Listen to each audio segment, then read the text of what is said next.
And today, it's the third jewel of the Triple Crown, the Pocono 500. 200 laps around this famous 2.5-mile tri-oval, known for speed, diversity, and danger. A true driver's track, testing his concentration, desire, and courage. Rough on the driver, and always rough on the equipment. A challenge for man and machine. Emerson Fittipaldi leads the challenge.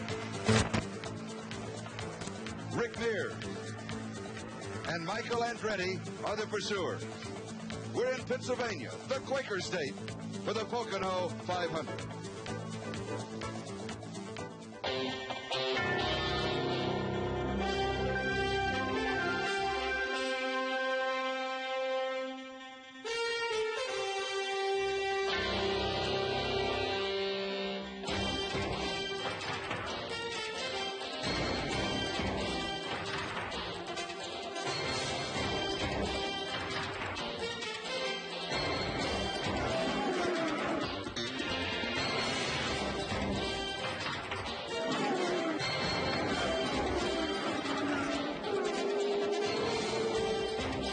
The following program is pre-recorded.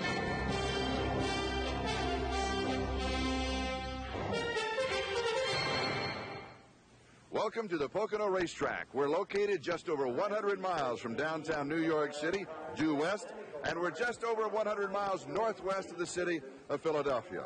Hello, everybody. I'm Charlie Jones, and as you can see behind me, we have a cloud coverage today. We had rain here yesterday, some drizzle this morning, but it looks as if we'll get the Pocono 500 in. One of the stories that we'll be covering today, the Drivers' Championship. The race is on. Emerson Fittipaldi with that big lead early in the year. Now it's down to 35 points. That is not insurmountable. The winner here today will take home 20 points. With the attrition of a 500-mile race, if Fittipaldi goes out early, all of a sudden it will snug up with 4 races remaining after today. The Pocono 500, a very unique racetrack. Joining me on today's telecast, former Indy 500 champion, Tom Sneva. Well, it is, Charlie. We have 3 500-mile races throughout the year. Indianapolis, very symmetric, smooth racetrack with 4 turns. We then go to Michigan, 2 turns on a high bank speedway. And then we come to Pocono, the third jewel in our Triple Crown, a tri-oval, 3 distinctly different corners at this racetrack. Turn 1, a high bank corner. You go in there, the G-forces try to throw you through the bottom of the race car. You go on to turn 2, very much like Indianapolis, except a big bump right in the middle of the corner. And then to turn 3, flat as my wife's pancakes, Charlie. The G-forces try to throw you out the side of the car. Now this, coupled with a very rough track surface, is going to make for an interesting day. For more of the track, let's go down to Gary Gerald. Well, Charlie, every time you talk about Pocono, it seems like the #1 topic of conversation is track conditions. In fact, there was a tremendous amount of speculation that this might be the year the drivers would say enough is enough and elect not to run here. But after expressing a lot of apprehension and voicing some concerns, the bottom line is they are here, they are ready to race. Their concern is the roughness of the track and the condition of the retaining walls. Down here on the track surface in turn #1, you can see gouge and scrape marks and actual paint transfer from the bottom side of the Indy cars. This is visual evidence of just how hard these cars bottom out when they hit the bumps down here in turn #1. Now you can imagine it's got to be tough to hang on and control your car at these speeds, particularly in traffic. But imagine also the stress that's placed on the entire suspension components, the drivetrain, the motor mounts. You can go on right down the line. This race presents a distinctly different challenge than the other 500-milers. 2 weeks ago at Michigan or back in the month of May at Indianapolis. And yet, when you look at it year after year, regardless of the track conditions, it seems like we're always in for a very interesting afternoon of competition here at Pocono. Now, let's go back up along the front straightaway to the starting grid and our pit colleague, Sally Larder. Thank you very much, Gary. And the rough track surface has been a particular headache to Michael Andretti. He's starting this race in 10th position in the 4th row. And the last time he started that far back and won a race was at Michigan when he was in 8th position. But realistically, his chances here are not as good as they were at Michigan or Toronto, and that hurts his chances for making it 3 wins in a row after winning Toronto and Michigan. The problem that he's having is in setting up this car for the rough track track surface. But still, 500 miles is a long way to go, and a lot can happen in that time. And Michael figures that if he keeps his nose clean and the attrition rate is high, he might just do it. Now let's go back up to the booth in Charlie Jones. All right, thank you, Sally. It is a hazy afternoon, although the sun is trying to break through, and we're just ready to get it all underway here at Pocono. Gentlemen, start your engines.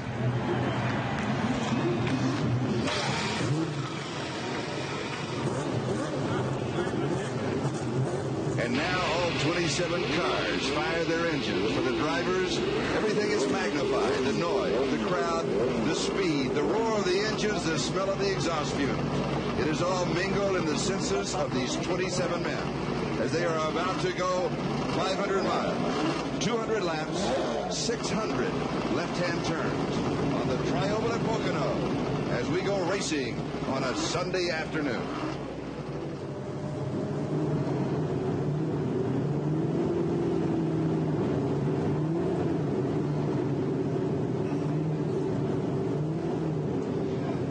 We'll be back with the Pocono 500 in just a moment.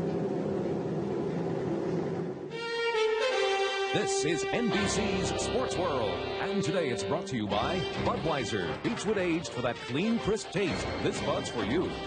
By AC Delco, automotive parts that don't just fit, they match. By Mobil One Synthetic Motor Oil, the winning oil of the 1989 Indy 500. And by Road Handler Treadlock Radials at Sears. Tough tires you can trust.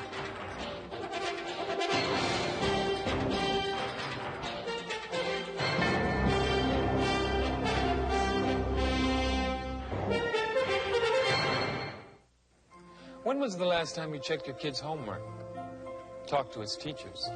Asked him how he was doing in school. What are you doing to support your local school system? If we want our children to get a really good education, we have to get involved in the process and stay involved. The more you know, the more you realize it's not always about our schools failing us. Sometimes it's about us failing our schools and our kids.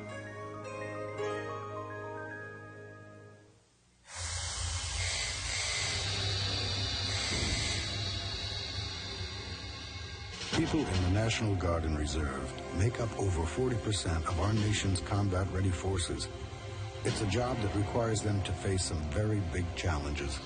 So please, don't make their biggest challenge asking you for time off to do their training.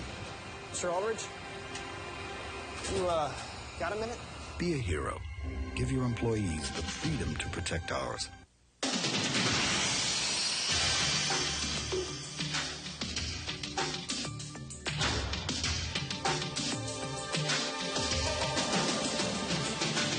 Better believe it's a new world out there.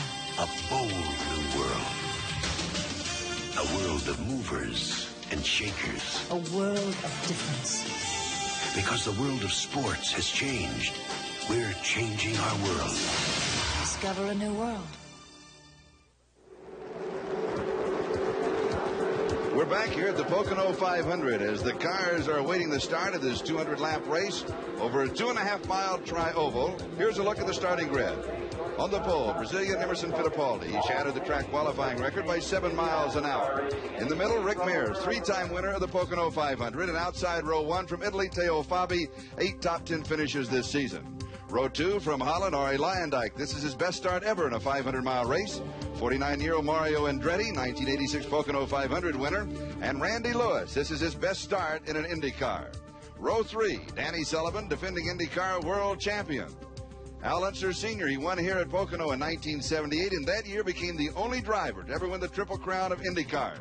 And Bobby Rahal, defending champion of the Pocono 500. Row 4, 26-year-old Michael Andretti going for his 3rd win in a row. 27-year-old Al Unser Jr., he won at Long Beach in April. And 54-year-old A.J. Foyt, the only 4-time winner of the Pocono 500. Row 5, 30-year-old Scott Brayton in his 10th IndyCar season. Scott Pruitt, he finished 2nd at Detroit this year. And Raul Boesel, he finished 3rd at the Indianapolis 500. Row 6, Pancho Carter. This is his 13th start here. From Ireland, Derek Daly, he finished 4th here last year. And John Andretti, this year's winner of the 24 Hours of Daytona. Row 7, from Mexico, Bernard Jourdain, his first start here. Gordon Johncock, 2-time winner of the Indianapolis 500. and Kevin Cogan, twice a runner-up at this event. Row 8, Colombia's Roberto Guerrero driving the Alfa Romeo in his first IndyCar season. Canadian John Jones, a 1988 kart Rookie of the Year, and Texan Johnny Rutherford. His 1974 victory still stands as the fastest ever Pocono 500. Row 9, Tero Pomroth from Finland, racing in his first full IndyCar season. Tony Bettenhausen, 11-year IndyCar veteran in his first start this year. And Dale Coyne returns to the IndyCar circuit following a bad accident at Laguna Seca last year. And we are in the Pocono Mountains on board of little Al Unser as we look back at part of the field. The weather has been a major part of the story here this week. It has been a little dicey today. The temperature right now is 74 degrees, humidity 98%, winds northwest at 11, overcast, and we do have reports of a few drops of rain.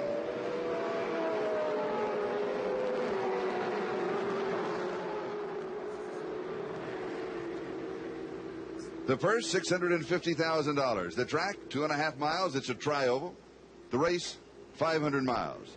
Turn 1, 14 degrees banking. Turn 2, 8 degrees. And then turn 3, as Tom Stevens is almost flat at 6 degrees. The race record, 156.7, set by Johnny Rutherford back in 1974. And, of course, that is because since then we've had a lot of yellow flags. And when you run into the caution, the speeds come down. 1989. Emerson Fittipaldi way out in front, almost double of Al Unser Jr., and then it's Rick Mears, Michael Andretti, Raul Boesel. And those are the top 5 in earnings. And now we look forward to the green flag. What's this moment like, Tom? Well, I think they've all been waiting for this moment. It's really a sigh of relief. You've got the car up to temperatures, up to speed. You're in your proper position. You're just anxious for that green flag to come down. In the front row, it's Emerson Fittipaldi, Rick Mears, and then Teo Fabi. Fabi drops back. You'll have to come up if we're going to get the green. Now they come through turn 3 side by side. The yellow. The yellow is out. We're going to go around again. Lyndike off the racetrack in turn 3. Some kind of problem real early under the pace lap, Charlie. What can happen on a pace lap? Well, again, tire temperatures. The tires get a lot better adhesion when they have some temperature in them. And a lot of times at the beginning of the race, you don't have that temperature up. They don't have the traction that they'll have later in the race, and they got to be careful. And yes, that is Ollie North. Now let's see what happens. Is there a little touching? I think there might have been some touching, and it forced Airy to make a move that got him down on the grass, and it was actually before he even tried to accelerate. So there might have been a little bump. Airy corrected, and then he was off onto the grass. And, you know, when you get on the grass with no tread in these tires, it's real slippery. And that was Mario Andretti, who was just next to him. And so we're under the yellow, and we still await the start of the Pocono 500. And we'll be back, hopefully with a green flag, in just a moment. For the fire, for the drive, for pushing hard, each time you try, for the heroes staying true, for the team for coming through, this burns for you. In '88, she won her 3rd consecutive world title and 10th world championship. She's Bernie Little's Miss Budweiser. This burns for you.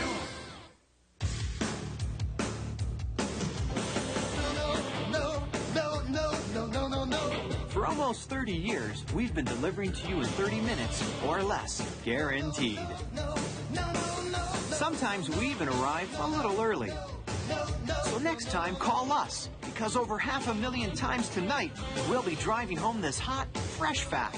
Nobody delivers better than Domino's Pizza. Nobody.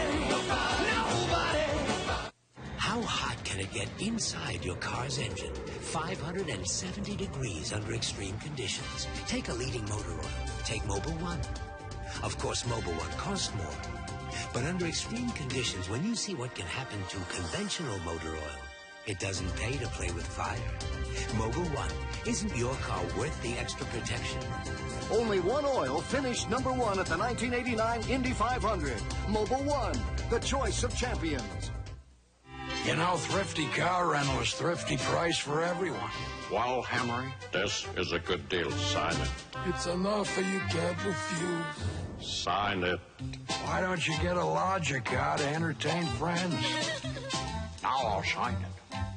Now at Thrifty, test drive a fine North American touring car with European styling. Rent a new Eagle Premier, just $36.95 a day at participating Thrifty locations. Go ahead, make my reservation. Bill Walsh joins Dick Enberg. O.J. Simpson joins Bob Costas.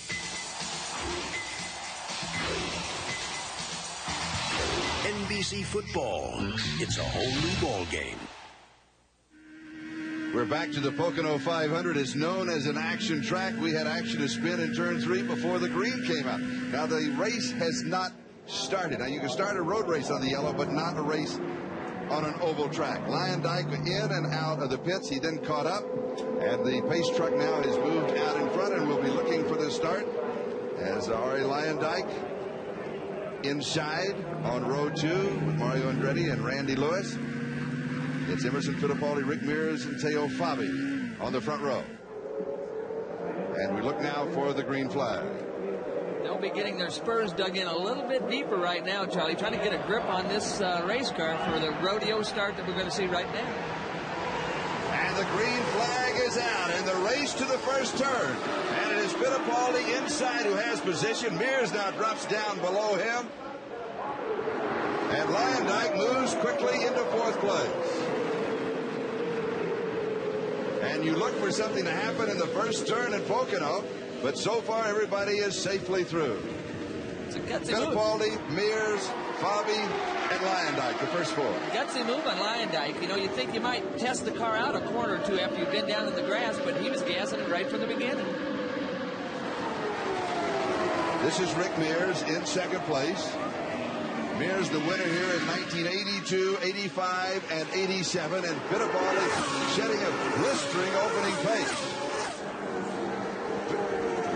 Lyondike comfortably in 4th, then it's Danny Sullivan, Mario Andretti, Michael Andretti, and Al Unser Sr. And now we begin to settle into racing. Yeah, they feel a lot more comfortable now. They're getting set into their spots. Things are getting spread out just a little bit, so they're settling down very, very nicely. Ari Lyondike, the man who had the problems before the green came out, spinning in turn 3 down on the grass, in and out of the pits while we were under the yellow. His best Pocono finish, 1987, was 4th, and he is running in 4th. And we're, of course, in the opening laps. The race just underway. Fittipaldi, Mears, Fabi, Lyondike, Sullivan, and the Andretti.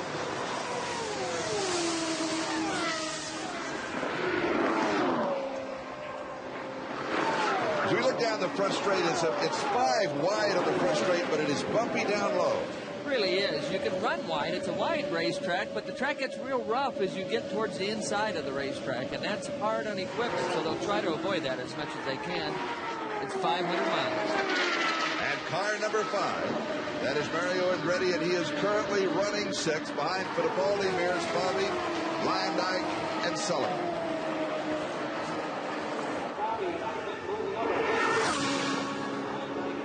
And now with 3 laps complete, it is still Emerson Fittipaldi as he continues to set a blistering pace. Is he going out too quickly?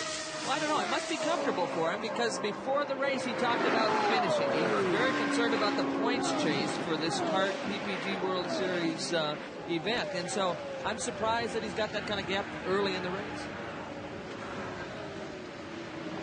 Here's Teo Fabi. He is running comfortably in 3rd. The Porsche has been running much better lately. It really has. They've done a lot of development work on the engine in that Porsche. They've got the horsepower up. They've got more reliability. They're excited about the potential for the rest of this season and going into 1990 as well. We thought that they would contend at Toronto. That was not to be, but a strong second finish at Michigan. Yeah, it surprised a lot of people, not only how well he qualified, but that he did run all day without any kind of engine trouble. He's been quick all year. Let's go down to Sally Larver. Okay, there is some question as to what happened to Arie Luyendyk, and I just talked to Dick Simon. He said Arie radioed in and said that he thinks that Mario Andretti hit his left rear wheel and sent him off into the grass. He said at least when he looked in his rearview mirror, he saw Mario there, and he thinks that's what happened. But apparently there's nothing wrong with the car, although they really can't say for sure because it did go skittering along the grass, so they're just going to have to wait and see. But Arie is okay, and apparently the car is all right also. All right, thank you, Sally. And here are the answers. That's Little Al on the left and Big Al on the right. And they are currently running 8th and 9th. And this is the car cam on Little Al looking back at his dad. Yeah, Little Al. He's busy, of course. We're looking back. Looking at Father. And Father's not gaining on him, is he? Not right now, but Father, he's been around a long time. He knows how to finish these 500-mile races, and that's deep in his mind right now. And I think maybe the car cam just took a shot of the sky there for a moment. Let's hope the race car is still on the track. It is. It is. There's Little Al Unser. And now let's take a tour of the track. Oh, we see inside Little Al, you can see how rough the racetrack is because the roughness of the track transfers through the body, and you can see the head move around. It's the only thing that's not strapped in as tight as the rest of the body, so you see the head moving around quite a bit. Front straightaway, rough. Start-finish line. He's heading towards turn 1. He's looking at the cars ahead. You can see the one very plain. A lot of elevation change going into turn 1 here. It's sort of like an E-ride at Disneyland. G-forces throw you down. Here's the battle for second. We'll come back to what is going on as far as the track is concerned. Teo Fabi now has passed Rick Mears, and it is Emerson Fittipaldi and Teo Fabi running second, and Mears is now in third place. Fabi actually had a good draft on Rick. He caught a good draft going down the back straightaway and was able to get by fairly easily. Now, when we go back to the car cam, there's Teo Fabi. When we go back to the car cam, as we look down the raceway, I want you to point out what the driver looks at in addition to the track that he's driving on. There's a lot of things he's looking at. Obviously, the cars in front of him as well as the cars behind him. Going down now, he's probably he's looking towards the apex of the corner. You actually run down below the white line, almost down on the grass in turn 1, and so he's trying to find his spot where the car feels comfortable to him. Speed, he's right probably 210 right now. He'll end up 220 just before he goes into turn 2. A very similar track or corner to Indianapolis. A bump right there in the middle of the corner that gets the driver's attention seriously. You can see a car off onto the apron. We could have a yellow coming up, a slow car down between 2 and 3. And the third turn is reasonably flat. This is car number 28, Randy Lewis. That's the car we saw from the in-car camera, running slowly. Randy qualified very well, his best qualifying attempt. Surprised a lot of people, but obviously trouble early. He qualified 6th, and he dropped back to 11th, and that's when all the trouble started, and he is now coasting to a stop, and we have the yellow flag out.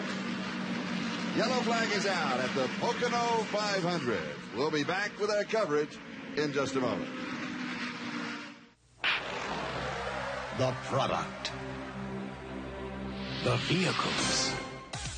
The testing grounds. The results.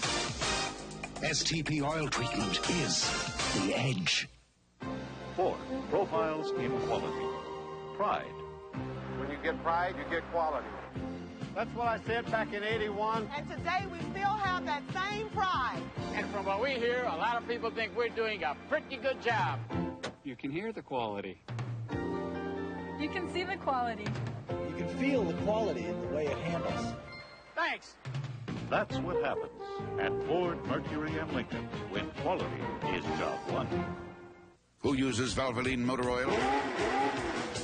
People like leading race car driver Al Unser Jr. If a driver ever told you, no, I don't get scared, I'm not scared, he's lying to you. The technology that goes into the IndyCar is second to none. Over half the field at Indy is using Valvoline. If there was a motor oil out there that was better, it would be in my car. People who know use Valvoline.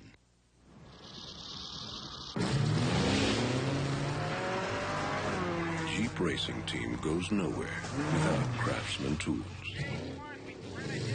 From their durable precision power tools to hand tools that are guaranteed forever.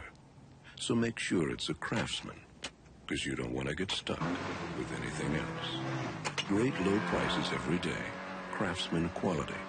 That's your money's worth, and a whole lot more. Petunias and agapanthus? Aga what?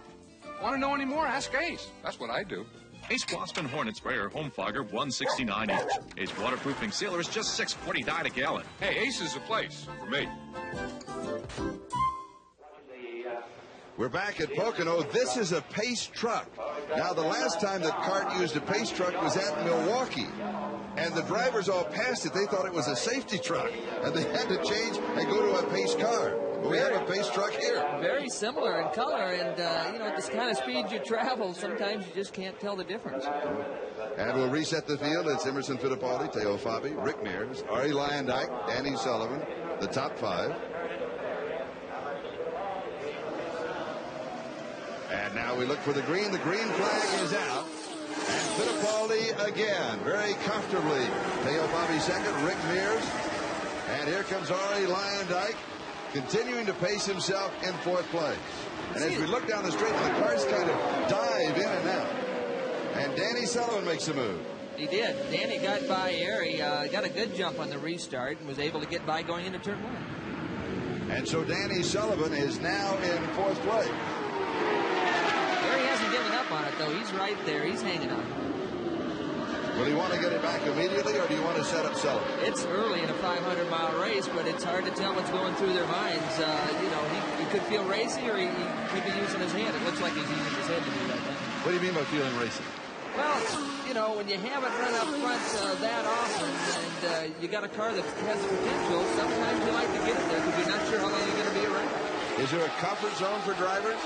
There's a comfort zone, and it's probably the cushion is bigger at the beginning of the race. You just don't take as many chances early in the race as you will later in the race because, again, you can't win it at the 10-mile mark or the 20-mile. You have to go 500 to win. Exactly. All right, it's Emerson Fittipaldi as he continuously. Teo Fabi is running second. Rick Mears is third. Danny Sullivan is in fourth. Let's go down to Sally Larkin. Well, Danny Sullivan is using his head in this race. He's also using his arm because this is the first time since his accident in Indianapolis that he is driving without his brace. He had a practice test at Elkhart Lake a couple of weeks ago, and he went 300 miles without any problems, so he thought that this would be a cinch. He practiced without the brace all weekend. He says it feels fine, and he's ready to go. And if you're not confident that he can drive without his brace, let me tell you a little story. A couple of days ago, he had a volleyball game in which he won it without his brace. He said that was the biggest win he ever had in a long time. Back to you, Charlie. I understand, though, that he did want to put the brace on when he was spiking the ball, though, because he could push the foot. Arie Luyendyk, as you saw, just got underneath Danny Sullivan. Did he make that pass? Yes, he did. And so that is a battle that continues as Emerson Fittipaldi remains the leader. And he has been the leader throughout the race. Teo Fabi is running second, then Rick Mears. Arie Luyendyk is fourth. Danny Sullivan is fifth. That's Mario Andretti, Little Al Unser, Michael Andretti, Bobby Rahal, Al Unser Sr. as they come by the start and finish line. And we had a very comfortable, very safe start for the Pocono 500. It is surprising. We've had some trouble in the past, but everybody settled down pretty well, and no big problems once the green flag did come up. As you saw, Mario Andretti, the winner here in 1986. This is only about an hour's drive from his home in Nazareth, and he considers this that he has a home field advantage when he drives here. It really does. You know, they've got roadways into the racetrack named after him, and this is his hometown track. He enjoys it here. He enjoys the Pocono numbers, and let's hope he runs all day and enjoys his afternoon here at the racetrack. And Tony Bettenhausen into the pits is going to go behind pit wall. And so he just came slowly down the pits, made a left-hand turn underneath the Marlboro sign, and he is out of the race. Now on board, Little Al Unser, who is chasing Mario. The buffeting that the helmet, you can see that. It's the unit with a headache. Well, you don't unless you hit one of these walls because of that rough surface, Charlie. But you can hear the engine noise. You can hear how much throttle he's using in the corner on this inboard camera. And it's sort of interesting to see how much they're backing in and out of the throttle. From a driver's standpoint, as we look down, is he keying on the car in front of him or past that? Well, he's keying past that, but he's got to be well aware of that car in front of him. He's probably checking traffic out behind him, 2 or 3 cars in front. It looks a little hazy down the racetrack here, and because it is a hazy day, and that might have some concern for him, not being able to know exactly what's that far ahead. Now, drivers talk in terms of omnivision, being able to see the traffic in front of you, the traffic beside you, and the traffic behind. How does this all work? Well, again, it's just part of being defensive out there. You've got to be aware of what's going on around you. And the more you're aware of, the better you're able to anticipate or predict what's going to happen. Nothing will surprise you. If you can eliminate surprises, your chances of survival are a lot greater. And now we look at the battle for third. Rick Mears is in third. Arie Luyendyk is in fourth. And let's see if Luyendyk can set him up. Well, Arie's definitely going towards the front. He's been very happy with the way his chassis has been handled. He's got the Cosworth engine. The Cosworth hasn't had the speed that the Chevrolet has throughout the year, but they've been closing the gap slowly throughout the season. Let's go down to Gary Gerald. Charlie Jones, certainly one of the most disappointed men here today, is the man in the cockpit here, Randy Lewis. He had one of the best qualifying runs of his IndyCar career. Started in the second row at nearly 205 miles per hour, but he's been here a long time. They think it's a fuel pump drive problem. The crew trying doggedly to chase the problem, hope to get him on the track. What a great disappointment, perhaps after the greatest qualifying run that Randy Lewis had ever experienced. Charlie?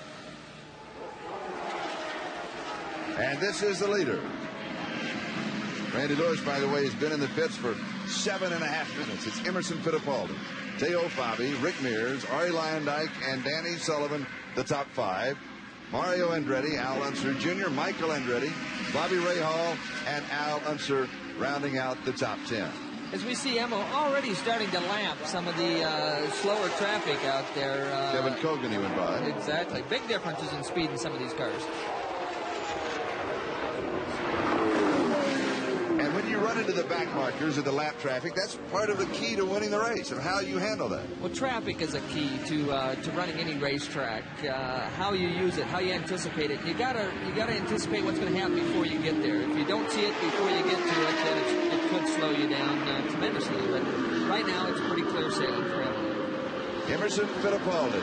His best finish here was 6th in 1985. He is the leader. We'll be back in a moment. There's this point called flashover. Everything ignites at once. Temperatures hit 1,800 degrees.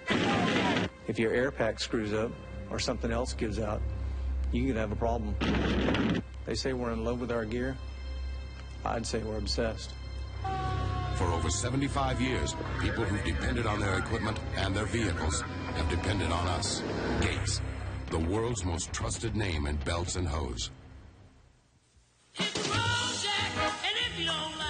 Road Handler Treadlocks. Test them for 1,000 miles. If you don't agree they're the toughest tires you've ever owned, Sears will buy them back. Great low prices every day. Road Handler Tough. That's your money's worth and a whole lot more. When you rent from some car companies these days, you can really get soaked. That's why I'm ecstatic about Thrifty Car Rental. Their rates on new Chrysler cars certainly won't murder your warranty. Now at Thrifty, test drive a fine North American touring car with European styling. Rent a new Eagle Premier, just $199.95 a week at participating Thrifty locations. Call Thrifty. They're Thrifty price for everyone. Oils are different, and personally I've always been very choosy. A modern engine requires modern oil. You're asking the oil to do that much more. I think sludge can be a real detrimental factor. But the oil has to be able to overcome that. Be sure that you know the quality of oil that you're putting in there, and if you do that, obviously you'll never have any worry about sludge. For every man who wears Brute, there's a woman who loves what he smells like. Because there's something about Brute that's nice to be close to. Honey. I was just thinking about you. Brute. It smells like a man. As we come back to the Pocono 500, Mario Andretti is running 6th, and Little Al Unser right behind him running 7th. Let's see if he's going to challenge him at this point in the race. These two, they ran real close together at Long Beach this year. In fact, after the race, Mario wasn't really happy about how that all ended up. When you're trying to set up a pass, what are you looking for in the driver ahead of you?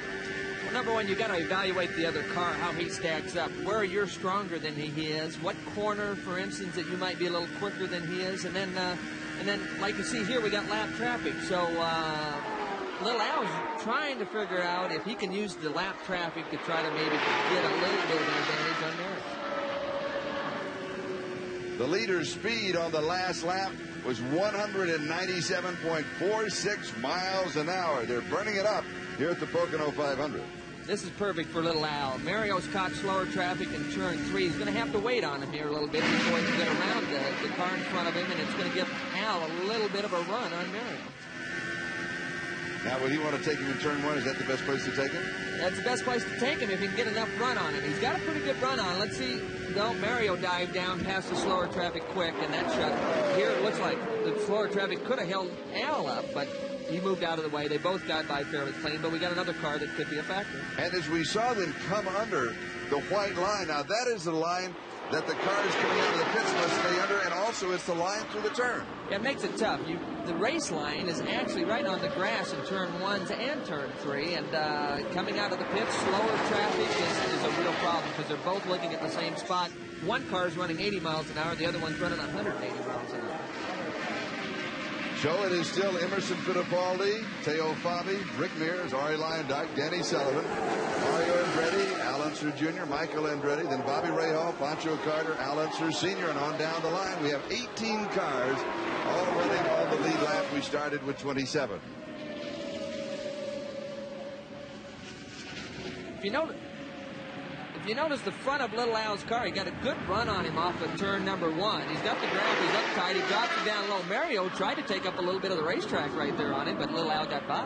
And a nice move. It was a good move. He had enough of a run that Mario's move to try to make his car wider was too late. He couldn't get the job done. And now we look back from Little Al to Mario Andretti. You can see how low Mario's running down there in turn 3. You just run her right in the grass. I mean, you just lay that left front, just skim it over the top of the grass as you hit the apex of turn 3. And now we come into turn 1, which is bumpy. It's rough. You can hear him get out of the throttle, and you can see the car jump around. See how far underneath the white line he is right there. He's back above the white line as he exits the corner and down that long back straightaway. And then we come to, there's our leader as they will be going now to turn 2, where that bump is. This is Emerson Fittipaldi. Now he's running into some back traffic. And Big Al Unser, who is in 6th place, is now in the pits with 26 laps complete. This is about the time we expect to see everybody go into the pits. Yeah, here comes the other Penske team car, Rick Mears. And Ari Lyon-Dyke is in the pits. 2 Chevrolets and a Cosworth in the pits for fuel about the same time. 17.7 seconds for Al Unser Sr. That's the unofficial time we have on his pit stop. That's not a bad stop for time early in the race.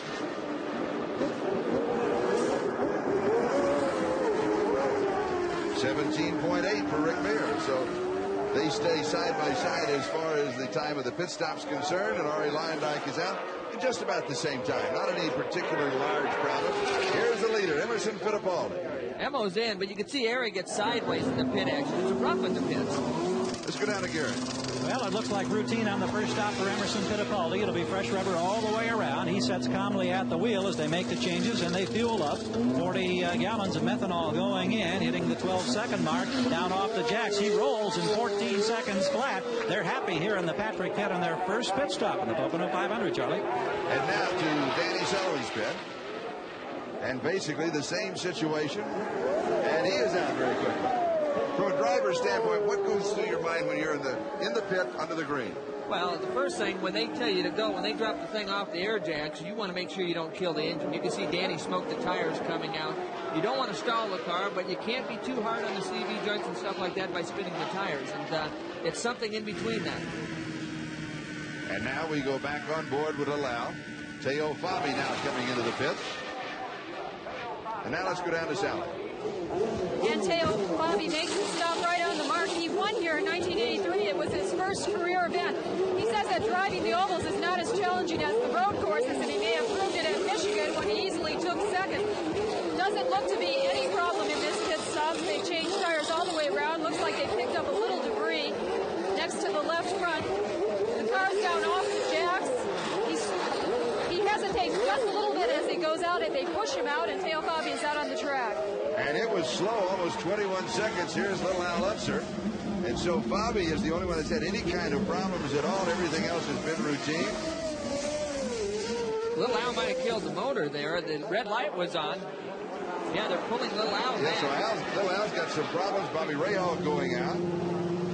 Trying to refire the motor in Little Al's car. You can't believe he killed the motor. Gary? Well, Charlie, they didn't stall the engine. The engine is running. I think they had a problem getting the fuel to engage on the nozzle. Now he pulls away. They backed him into position and had to jockey the fuel hoses. We've got here. That's what they were doing. The engine was running all that time. He is now back on track, but he spent a long time here. 51 seconds. That is a long time. Officially 51.28.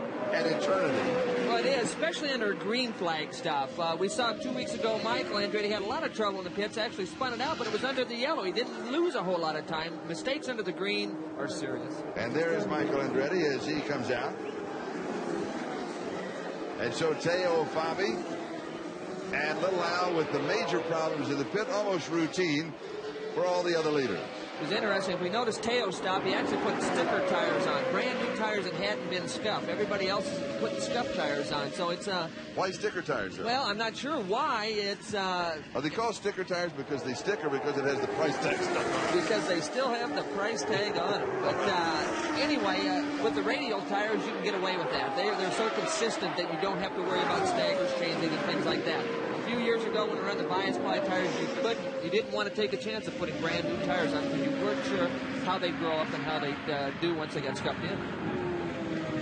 And Al Unser Sr. going by Johnny Rutherford in car number 17. Big Al in car number 25, the Marlboro car.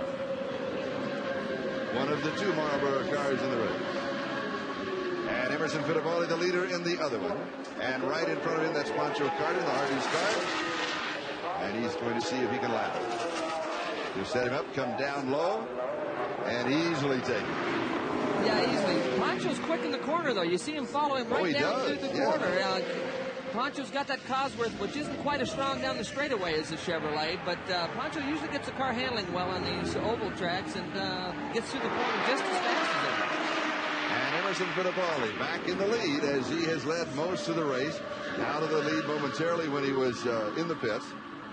It is Fittipaldi, Mears, Rick Mears running second, Danny Sullivan is third, Ari Lyondike is fourth, Teo Fabi is fifth, Mario Andretti is running sixth, and then it is Bobby Rahal who is running seventh. Michael Andretti is eighth. And so that'll give you a look. As we begin to sort out everybody else, we'll reset the top 10 for you after everything settles down, as we'll take a look now at Teo Fabi. Let's go down to Sally Larder. Okay, there was a problem when Teo came into the pits. Derek, what was the problem? You had problems with the air jack, first of all.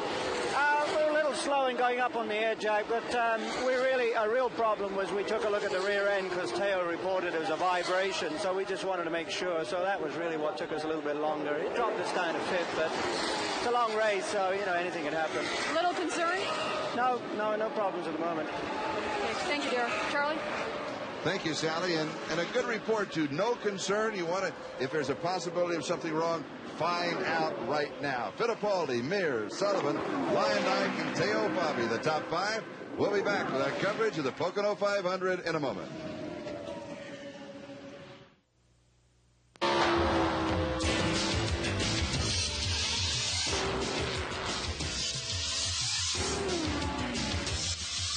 You know the difference between the AC Delco parts that go into race cars and the ones that go into your car?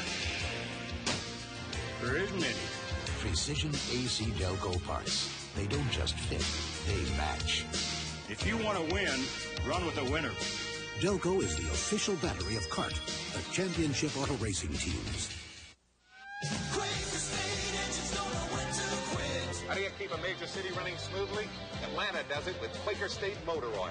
In every fire truck, every police car, every Atlanta city-owned vehicle. The big Q stands for quality. Trish, have you seen my blue shirt? Hi. I'm going to be living with you until you try an A&W cream soda. Trish. It's so smooth and mellow. Ooh-wee. Do I smell dinner? Who's that?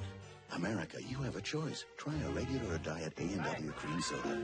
Or try living with this man. Pour yourself an A&W cream soda. See the August 26th issue of TV Guide for the A&W cream soda free can offer.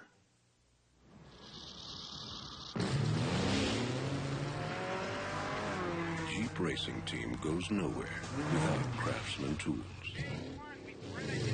From their durable precision power tools to hand tools that are guaranteed forever. So make sure it's a Craftsman, because you don't want to get stuck with anything else. Great low prices every day. Craftsman quality. That's your money's worth, and a whole lot more. If you don't like the looks of your car, shoot it with son of a gun from STP. Shoot the dash, seats, tires, and roof. Son of a gun protecting. Man, what a difference. As we come back, car number 8, Teo Fabi, is in 4th place. Car number 7, Ari Lyondike, is in 5th. And car number 5, Mario Andretti, is in 6th as they all battle their way around the Pocono racetrack. And that is A.J. Foyt, number 14. He's a lap down, and he is running in 14th place, matching his car number. Whatever Teo's concern was, the vibration must have been corrected in the pit stop with the change of tires, because he's back at speed and running quick. Teo Fabi, Ari Lyondike, and that's A.J. Foyt, number 14 UC, and Mario Andretti. Foyt looks to the inside of area. Foyt and Andretti together, that's a sight we've seen in many a race down through the years, and it's good to see those two running both quick on the racetrack right now. How is AJ as a driver? He's in his early 50s. He's really 50 years old.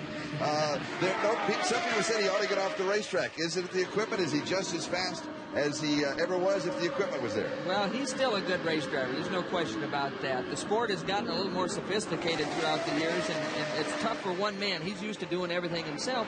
It's tough for one guy to do all the job that it takes to get the job done in IndyCar racing today. I think he's becoming more aware of that, and next year you might see him drive for somebody else and not run his own team. Yeah. Oh, that would be very interesting. It'd be good for AJ, I think. It'd be very good. It'd be fun. It's great to see him run. He ran very well here last year. In fact, he ran in 4th place for a long period of time. They gambled on a fuel stop, and he ran out of fuel on the back straight. There's Ari Lyondike. Lyondike is currently running in 5th place. Emerson Fittipaldi, Rick Mears, Danny Sullivan, Teo Fabi, and then Ari Lyondike. You can see Mario's having his hands full doing anything with AJ right now. It looks like AJ's getting through the corner maybe just a little bit quicker than Mario is right now. But again, it's a Cosworth against a Chevrolet. Mario should have a little bit of horsepower advantage on AJ on the straightaway. In this situation as a driver, you obviously are aware of where the other cars are. Do you know who they are? I mean, does AJ know that's Mario behind him? He probably knows it's either Mario or Michael. A lot of times at speed, you're not going to be able to tell. You'll know the color schemes very well, but it's real tough to tell the difference between Mario and Michael out there. It's tough for us. I mean, one's a 5 and one's a 6, but at 200 miles an hour. The 5, by the way, is Mario Andretti.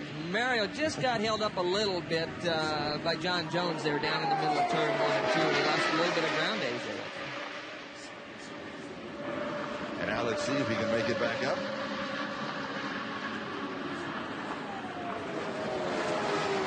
And there's the Canadian, number 65, John Jones, that Tom Sneevil was talking about. This is the leader, Emerson Fittipaldi, almost 20 seconds over Rick Mears, who is running now in 2nd place. So Emerson, he, at the green flag, jumped into a comfortable lead, and he has stayed there. Now he's going to be closing on Michael Andretti and try and lap him. And that's Johnny Rutherford, car number 17, and car number 6 is Michael Andretti. Emo's been quick on the racetrack, but he also had one of the quickest pit stops out there in that first go-around. So those things combined together gets him in a position where he's almost ready to lap Michael, who is one of the top runners. And remember Toronto. A lap and a little more than a lap to go. Michael Andretti was leading, and Emerson Fittipaldi came underneath him. There was a little bump going into the turn, and Michael Andretti went on to take the victory. Well, Emmo wasn't real happy about that driving maneuver, how Michael made his car a little wider than he thought he should have made it at that time. But this early in the race, I'm sure they're not thinking about that. Here goes Emmo. Oh, he just takes him. He does. Had a good toe on him and got by a real clean. He is really running well. It's amazing that they've got that thing working that much better than the competition early in this race. Is it hard to keep it running that well?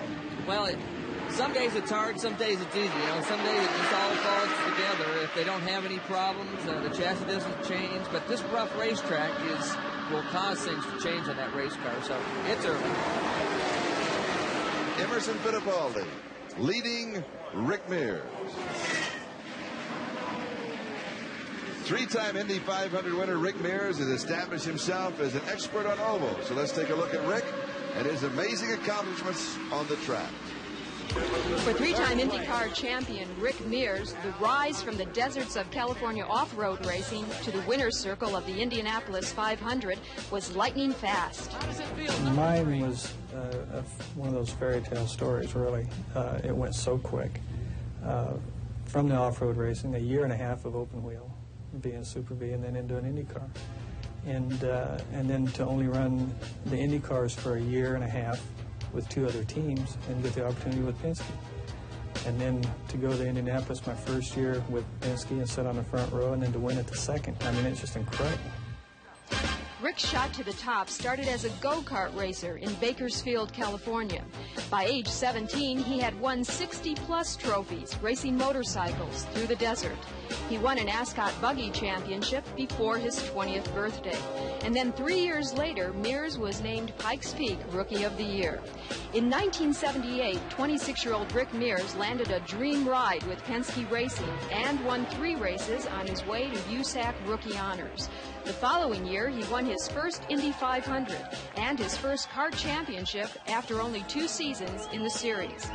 His rocketing career even survived a devastating pit fire during the 1981 Indianapolis 500. He struggled through the season with painful facial burns and went on to win back-to-back championships the following 2 years. In 1984, Mears won his second Indy 500. And then 3 months later, disaster struck again during a practice run at San Air Speedway. The accident shattered Rick's feet and kept him out of a race car for 9 months. It was tough. You know, it's taken a long time to get things back together, but it was something I knew was going to take place. I knew it was going to happen. I just didn't know when or how long. It took 4 long years with only 1 win to recapture the success that seemed to come so easily in the beginning. In 1988, he won his 3rd Indianapolis 500. I felt more emotional about that race than I've ever felt about anything, you know, any race in my life. And again, that's part of what made the 3rd one the best one. That's what I'm talking about. You appreciate it more. Because when it's tough and you've been trying for a long time, and when you do get it, it's just that much more special.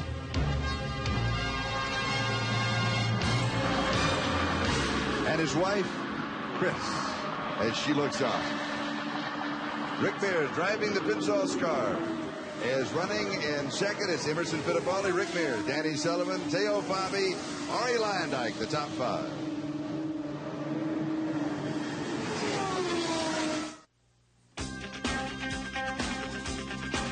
It's just a pure and natural beer for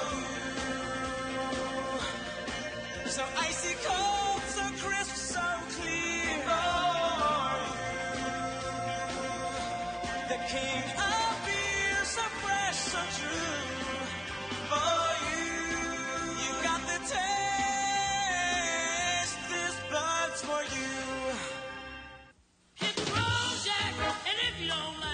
Road Handler Dreadlocks. Test them for 1,000 miles. If you don't agree they're the toughest tires you've ever owned, Sears will buy them back. Great low prices every day. Road Handler Tough. That's your money's worth and a whole lot more. You know, there are a lot of places where you can look for an auto part. But here is where you'll find it. Napa.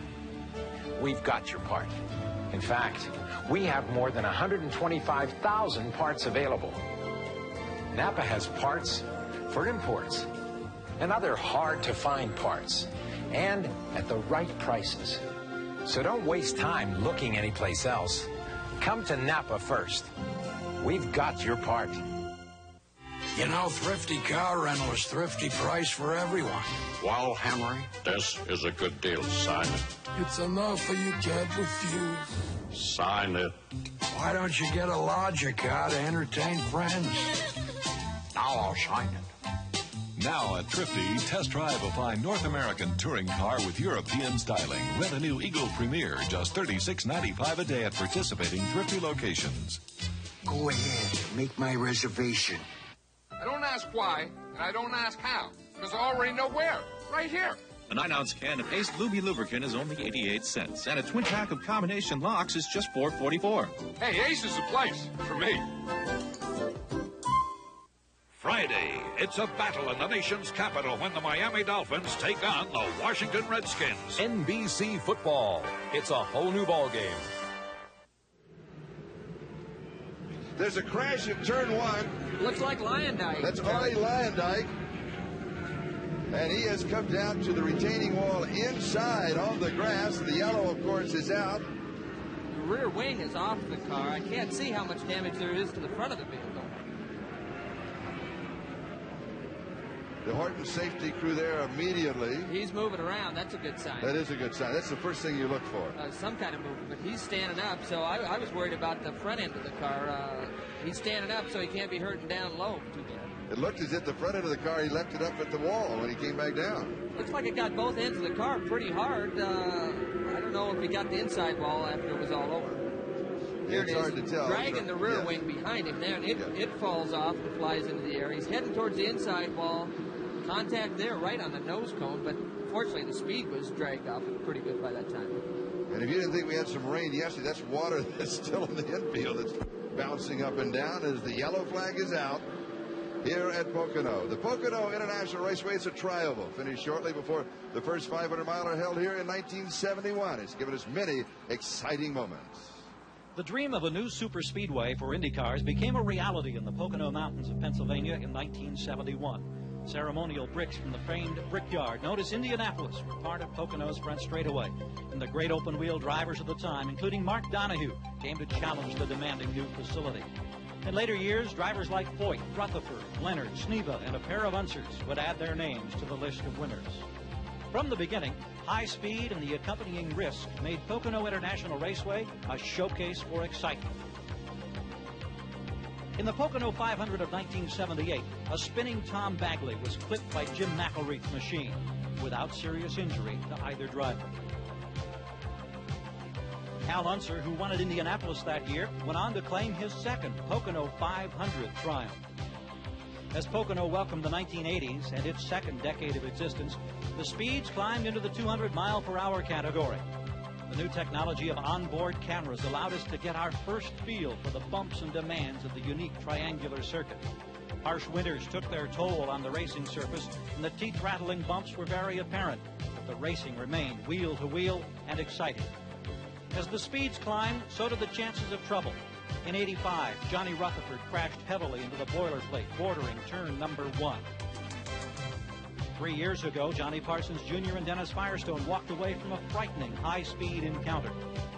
In 1987, it was Mario Andretti who crashed heavily, and as a consequence, was deprived of a chance to win for only the second time in what he considers his home track. Last year, Mario again suffered misfortune at Pocono as he and Dick Simon came together in another high-speed incident. Despite a shoulder injury, Andretti was back in the car for the next event. In its 19-year existence, Pocono International Raceway has played host to a variety of other types of racing, and in every instance, the track has produced colorful, high-speed racing entertainment. In the NASCAR ranks, who can forget this dramatic moment in '82 when Dale Earnhardt and Tim Richmond tumbled in tandem? The close-quarter, hard-driving style that has come to be a trademark of Winston Cup competition has been an immensely popular twice-a-year draw at Pocono. In nearly every instance, strict safety standards have enabled drivers to avoid serious injury, even in some amazingly spectacular crashes. In addition to Indy cars and stock cars, Pocono has also provided thrilling racing action for other forms of motorsports competition, be it the unique modifieds, or in this instance, an ARCA stock car. In 19 years, it has been a true house of thrills where the unexpected has become commonplace.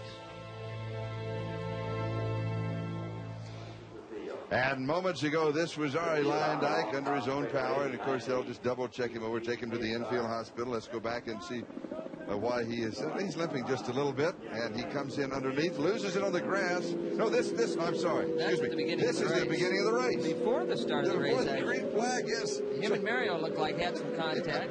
Got in the grass. And when you go in the infield before the race starts, you've got to know it's not your day. That might be a clue. But then he came back and started the race in strong fashion. And ran rather well. He was going to be very competitive, and then misfortune struck again. All right, Emerson Fittipaldi, the leader, average speed 184 plus. He has led 59 of 60 laps. Lead changes, 2 cautions for 10 laps, 4 cars in the lead lap, and 5 cars are out of the race.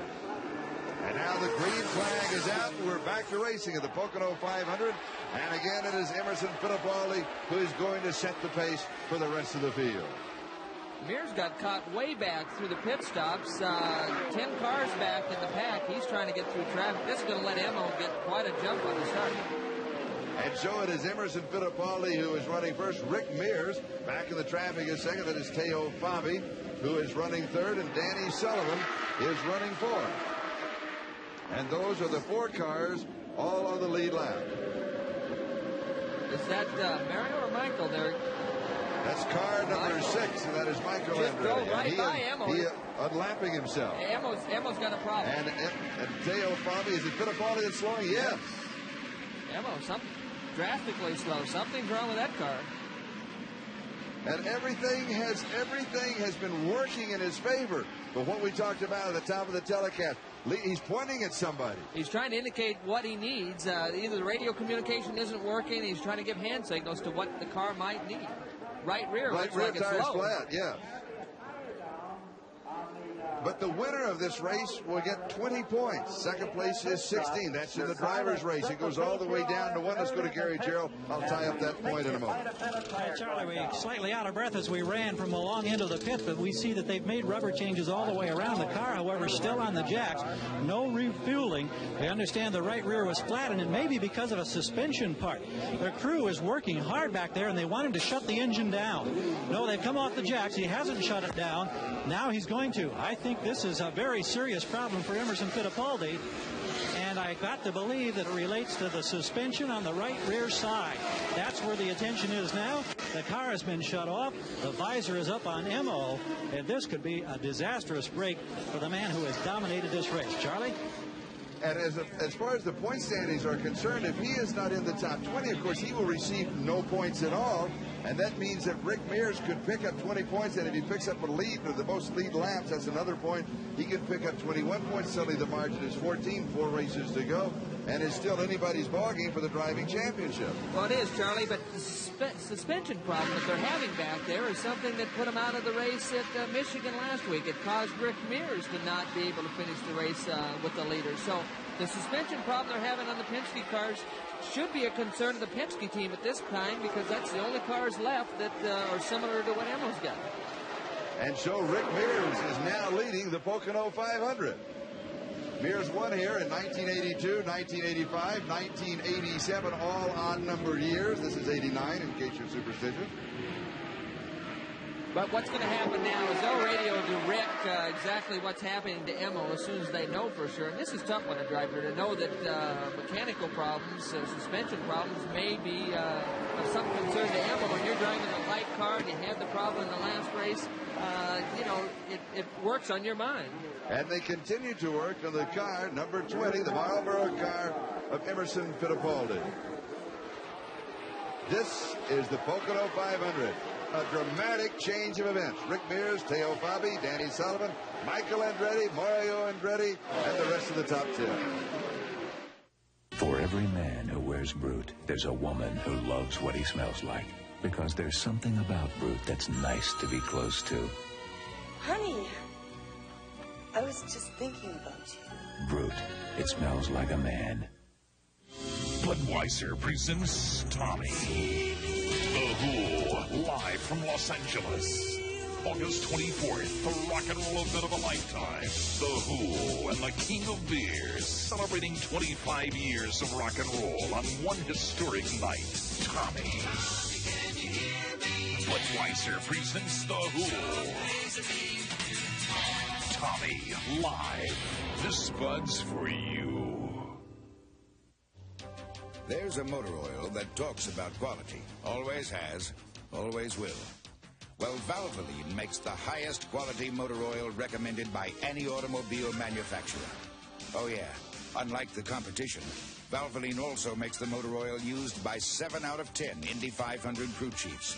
That's 7 out of 10 Indy crew chiefs over the last 10 years. People who know, use Valvoline. At BIC, we've been studying all the ways that you pull and stretch your face in search of a better shave. Now BIC presents our solution, introducing the new BIC Metal Shaver. The patented BIC Metal stretches and smooths your skin thanks to its unique metal guard bar, so the shaver glides closely and comfortably. Now, instead of stretching, start reaching for a new BIC Metal Shaver. It stretches your skin for a better shave, and that's no stretch.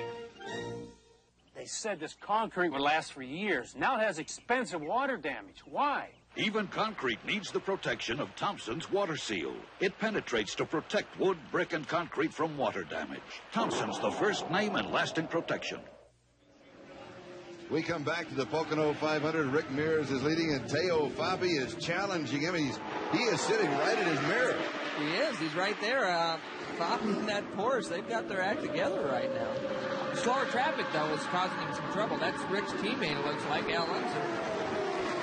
And he goes underneath Al Unser Sr.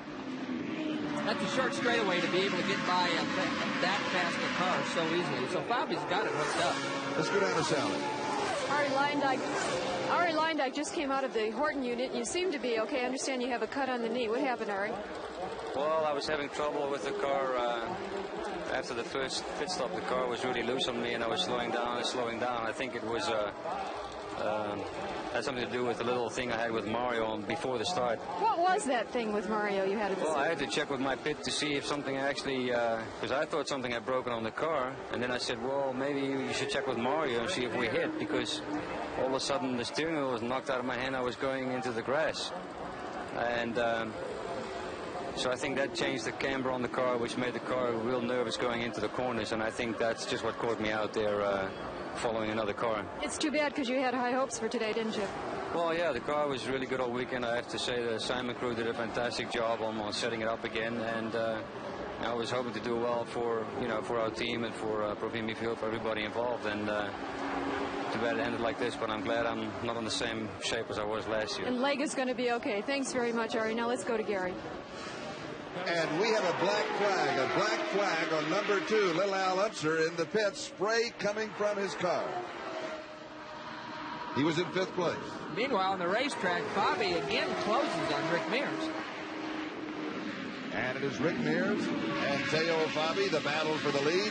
Mears in control right now as Fabi closes on him. We'll go down to Gary Jarrett. Charlie, the man who anxiously stands on this side of the pit wall and watches his colorful machine that's led this race so much and through much of the point season is Pat Patrick. And Pat, I understand it's a problem that relates to the upright and the right rear. Some pins that go into the CV joint. Is that right? Yeah, Jerry, we had the similar problem how we had in Michigan. The pins sheared right off. And we're going to repair it, but you can see it puts us almost out of the race. Very difficult for this team to regroup after the way you dominated the early stages? Oh, no, the team's great shape. We got to run for points, so we're going to try and finish the race. Would this type of failure relate to the pounding that the car takes on this racetrack? I don't know for sure, but I think you'll see a lot of other cars falling out before the day's over. All right, Pat Patrick, obviously very disappointed, Charlie. Rick Mears trailing by 35 points. A win here could pick up 20. Now, if Fittipaldi finishes out of the top 12, he wouldn't get any points. However, he led for 65 laps so far. He could pick up a point for that. Meanwhile, Little Al Unser Car number 2, the report of the black flag, the spray was water. He has a broken cooler. Well, again, it goes to show you how severe the racetrack is here. The vibration, the rough racetrack is just causing a lot of damage on these cars. We just talked to Patrick and Fittipaldi's car. Same trouble they had at Michigan. You'd think they'd go back and make modifications to that car to make it a little bit stronger, knowing they had a weak link. And Teo Fabi stalking Rick Mears, comes underneath him as they head towards turn 1. Side by side here, this will be interesting. It's a little rough down low where Teo's at. Mears on the high side. And Mears holds the lead. He does. Good move. And I thought Fabi had position on him underneath. He did, but Rick probably had a little more horsepower, so was able Teo jumped out in the draft, lost some of that momentum, and Rick's horsepower was able to pull him back alongside. Are you going to play with the boost, Indy? I'm sure the boost is all the way up in both those cars right now. Rick Mears, his best 1989 finish. Well, he won twice, Phoenix and Milwaukee. Rick's got two concerns right now. He's got Fabi in his mirror, and he's also got the thought that Emo's out with a broken suspension piece, something that he experienced at Michigan, and there's a long ways to go in this race. So Rick, he's got some serious thoughts in his mind about his car and how reliable his car is for the finish of this race. That was Chris Mears, Rick's wife. And Fabi continues to stalk Rick Mears.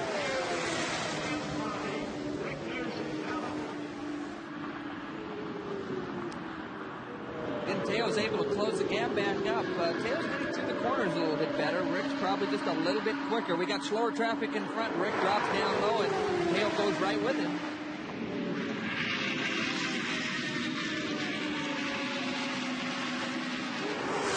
Mears obviously aware that he's sitting right behind him. And now they come down the front straight. Fabi tries to come. No, he's not going to. He takes two peaks. He took one peak, jumped back, and again, just not enough momentum, not enough horsepower to help that draft get him by. And also, here he comes underneath. Down low. Oh, he caught it napping for a moment. Well, I don't know if Rick was napping, but he either just got out of the groove a little bit, lost the front end just a little bit, had to roll out of the throttle, and that's all Teo needed.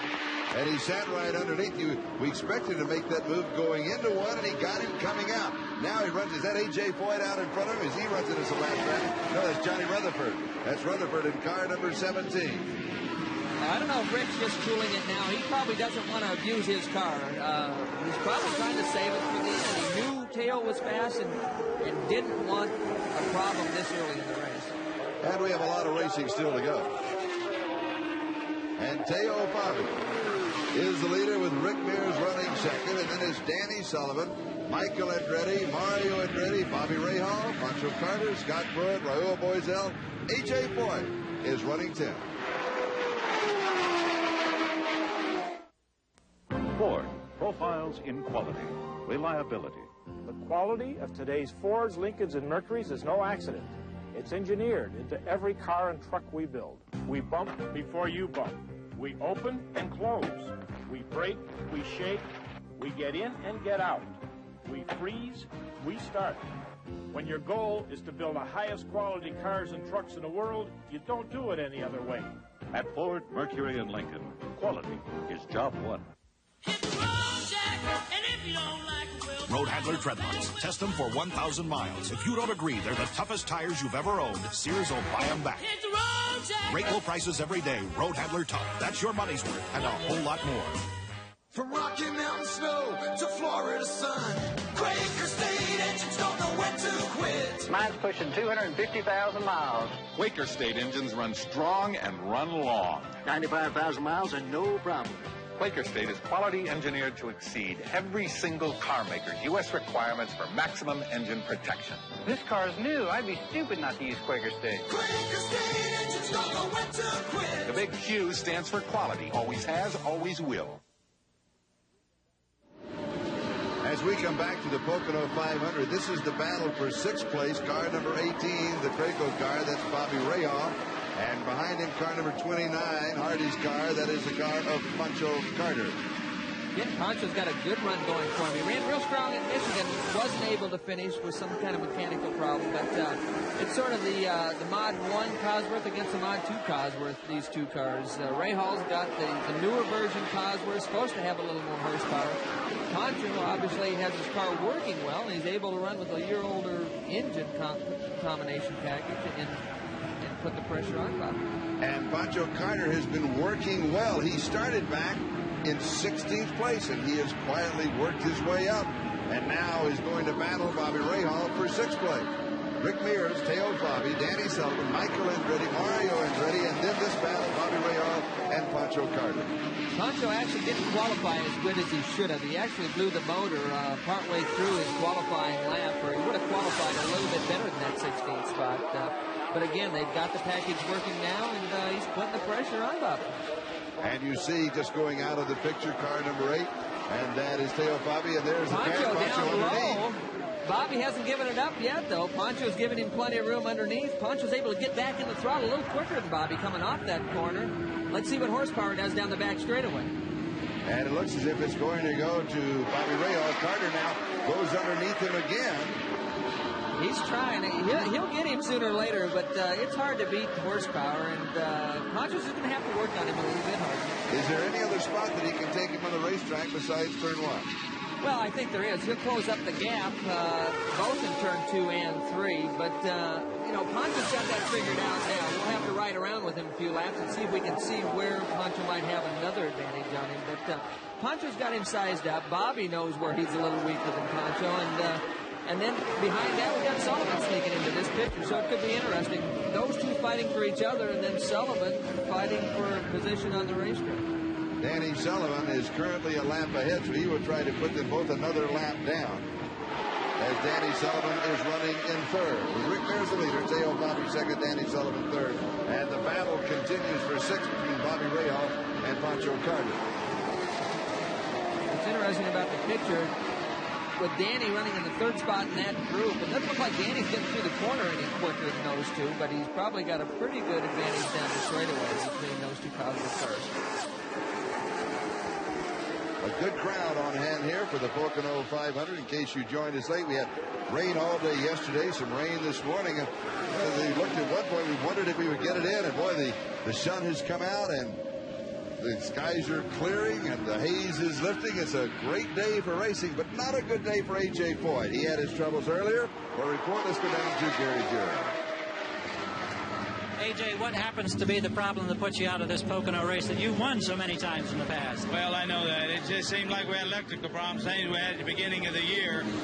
It seemed like it come back today for some reason. The car was working pretty good till the race started, and then the motor just got sicker and sicker and sicker, and then finally just quit down the front straightaway. And the time that it quit, though, you know, the electrical all went out. Then we changed the battery, but something else happened too. I don't know what. I know you were unhappy at Michigan a couple of weeks ago. Had things improved from your standpoint here in this race? Well, it looked like it did. I was reading him riding his motorbike back to the garage. Thank you. The bear never changes. I hope he just doesn't have any electronics on board his motorbike, or he's going to be a real unhappy person. I hope nobody gets in front of the motorbike on his way back to the garage. His last IndyCar victory, A.J. Foyt's last IndyCar victory, came here in 1981. Remember that one? We passed rookie Jeff Brabham shortly before rain curtailed the race after 305 miles. Danny Sullivan, he is running in 3rd place. The Roger Penske team with Rick Mears leading, and Danny Sullivan is running in 3rd. And Al Unser Sr. is running in 10th. And there's Roger. Now let's go back and take a look at the standings at the midway point. 100 laps. Rick Mears was the leader, and we'll take just a complete rundown. And you can see where your favorite driver was at that point in the race.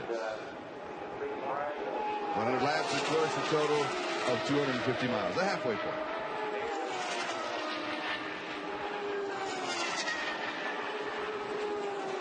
Both Penske cars, again, running 1-2 halfway through the race. We've seen that. 1-3 at halfway. We've seen that a lot throughout the past couple of years on the IndyCar circuit. Can Teo Fabi challenge Rick Mears as we wind our way through the second half of the race? Well, I think he can if he doesn't have any problem with that race car. If he can get in and out of the pits better, he'll be a threat to the Mears group towards the end of this race. We'll just have to see. Mears' guys are getting ready for him to come in. Let's see if this is the lap. And he stays low, and he's going to come in. He is coming in. Comes in pretty hot for being the leader of the race, but he gets it well in time. Let's go down to Sally Larder. Rick Mears does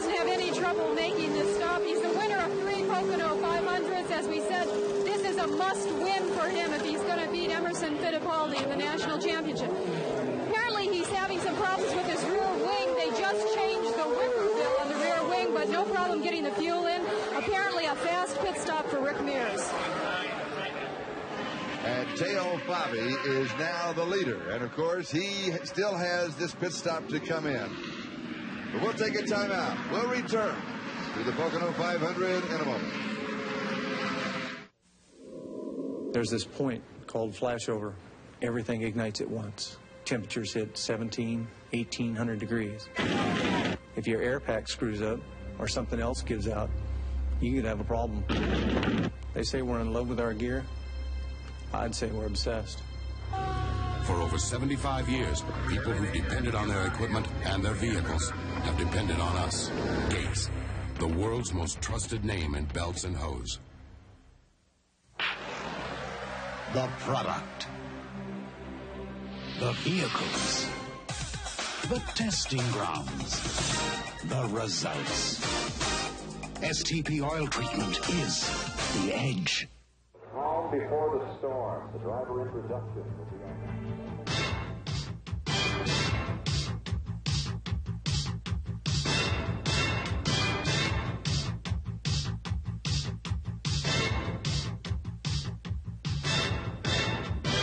The green flag flies as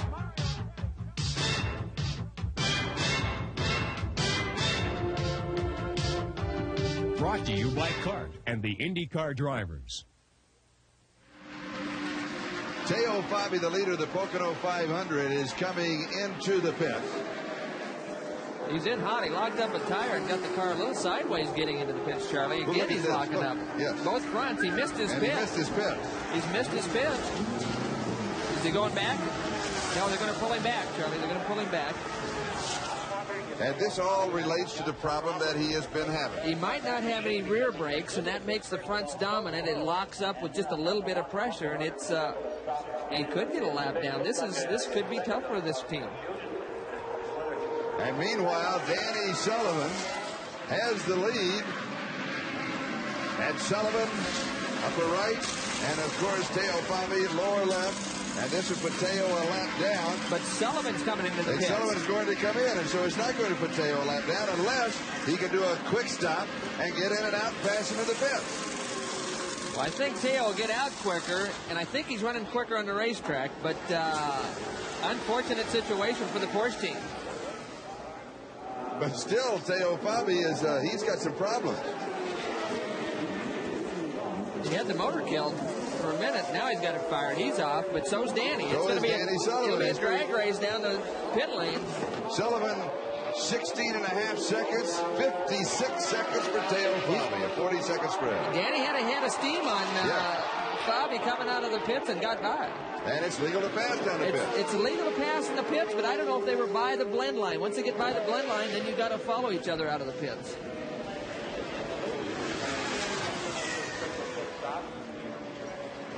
Fabi looks like he's having a little more trouble getting up to speed than Sullivan is, and I'm not sure why that is. Could you tell what took the extra time in Fabi's pit?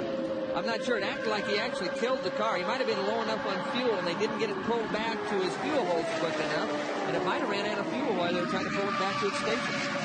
And here is Michael Andretti, who is now the leader. Well, Michael's been sort of sitting back and running a real conservative race, which is sort of unusual. Michael now right behind his cousin, John Andretti, in the Buick STP car. And he goes right by the Domino Pizza car, and there is Michael's wife, Sandra. Michael, of course, going for 3 in a row. He won at Toronto, and then he won at Michigan. And he is driving in car number 6. He's got some traffic here.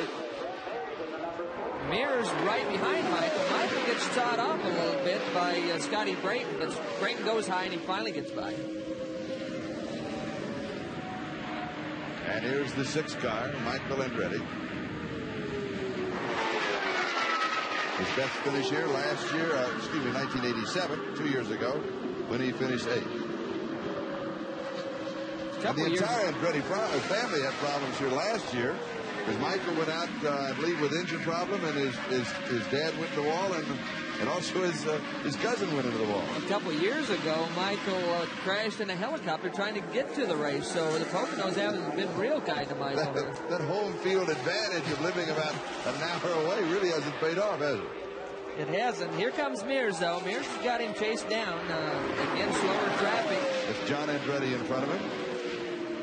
Let's see what Rick does. This crosses everybody's mind now. It's a cousin in front. When you have father-son racing, do you help each other, or do teammates help each other? Or once that you start racing, you just race for yourself? Well, once the race starts, you don't really help each other if you're on the same lap. Now, if you're a couple laps apart on the racetrack, then you'll watch out for each other a little bit more. This is the battle for third. On the left, you see Danny Sullivan. He is in third. On the right, the man who was leading not too long ago in the number 8 car for Quaker State, that is Teo Farley. Well, Teo's closing the gap. You could see that Danny got out of the pits better and was actually accelerating away coming out of the pits, but Teo's closed the gap back up. So once Teo gets to speed, his car seems to be working a little bit better in the pits. And we're looking for the yellow flag going to go out. Yes, the yellow flag is out. That's the Domino Pizza car? Yeah, it is. Raul Boisel must have had trouble coming off of turn 3 to get in that position. It doesn't look like much contact was made. The number 30 car, Raul Boisel. Looks like there might be some damage on the right side of that car. Well, that part of the car out on the track, too. Well, it looks like the hood, whoops. Part of the engine cover could have flown off the car, upsetting the aerodynamics tremendously, and that's very likely what could have happened to cause the loss of downforce. Michael into the pits, a real break. He gets the luxury of having a yellow flag pit stop. And the Kmart special for Michael Andretti. Let's go down to Gary Gerald. Well, they make the change, and this crew is elated. They're also changing the front wing. They're working at the nose. I saw at least a half of a twist up there. He's had handling problems all day long. It's gotten better, but they've got a problem on the right rear. They're at 20 seconds and counting. Now they get it away. 23 seconds on the stop under yellow, but it's still a tremendous advantage for this crew. Remember, early, they were a lap down to Emerson Fittipaldi, but now they battled back, and they're right in the thick of it, Charlie. And they wasted a little time, but fortunately, like you said, they were under the yellow, and here's why they were under the yellow. And Raul, did he just catch some grass and just go spinning out? It does. It looks like he caught the left front in the grass. You run so tight to the apron, to the grass in turn 3. It looks like he hooked the left front in the grass. That caused the spin, and when he got it backwards, the air caught the engine cover and ripped it off. So this is our fourth. So we are under the yellow here at the Pocono 500. Accident in the third turn. As the excitement continues, and we'll be back in just a moment. For the hope, for the heart, for the chance to do your part. Retailers like me are doing our part to help fight muscular dystrophy, and you can too. With every Budweiser or Bud Light you buy through Labor Day, you'll help make a contribution. So come on, join the team. For the love and for the dream, for the kids, join the team. The product. The vehicles. The testing grounds. The results. STP oil treatment is the edge. Hot weather is pure misery on batteries. Saps the power right out of them. When a battery takes a lot of heat, sooner or later, that battery's going south. And when it does, don't settle for less than a maintenance-free, high-cranking Delco. Precision AC Delco parts. They don't just fit, they match. Don't get stranded in the heat. For the AC Delco retailer nearest you, just give me a call at 1-800-AC-DELCO. This is a brand new car. Put in a leading motor oil. This is an identical new car. Put in Mobil 1 and drive. Under extreme conditions, temperatures in your engine can reach 570 degrees. Of course, Mobil 1 costs more. But then, look at what can happen to conventional oil. Mobil 1, isn't your car worth the extra protection? Only one oil finished number 1 at the 1989 Indy 500. Mobil 1, the choice of champions. Road Handler Treadlocks. Test them for 1,000 miles. If you don't agree they're the toughest tires you've ever owned, Sears will buy them back. Great low prices every day. Road Handler Tough. That's your money's worth and a whole lot more. Bill Walsh joins Dick Enberg. O.J. Simpson joins Bob Costas.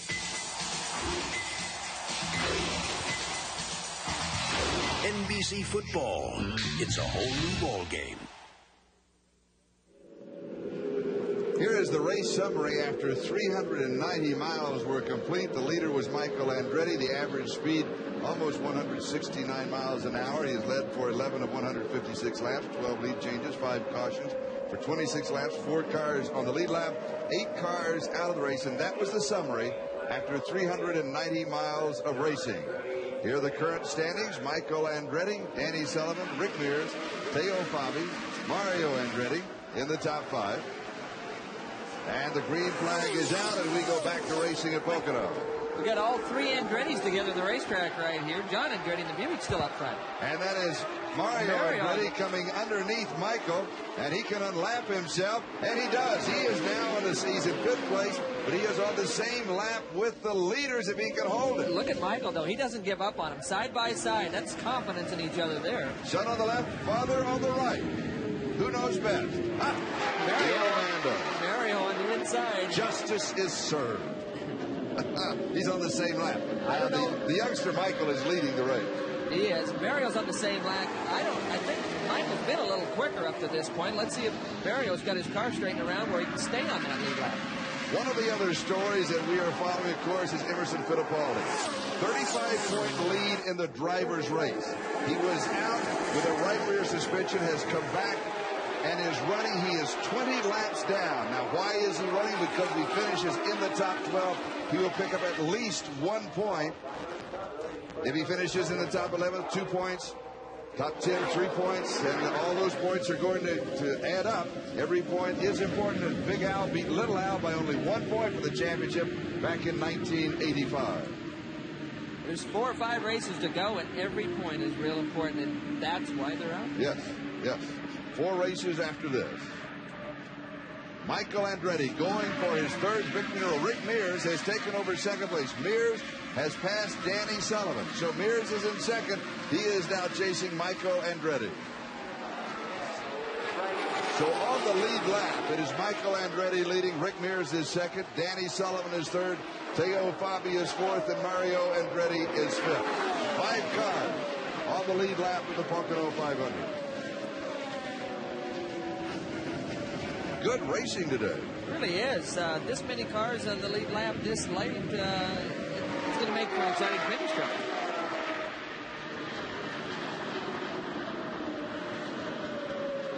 And Rick Mears staying very smooth in 2nd place. When does he challenge?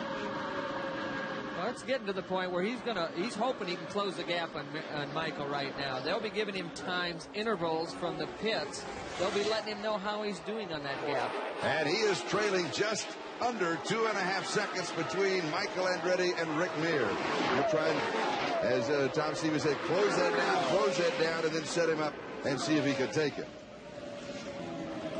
Rick Mears, 1989, 3 poles, 2 wins, 7 top 5 finishes. He is 2nd in the point standings, 35 points behind Emerson Fittipaldi. A win here, he could pick up 20 of those 35 points.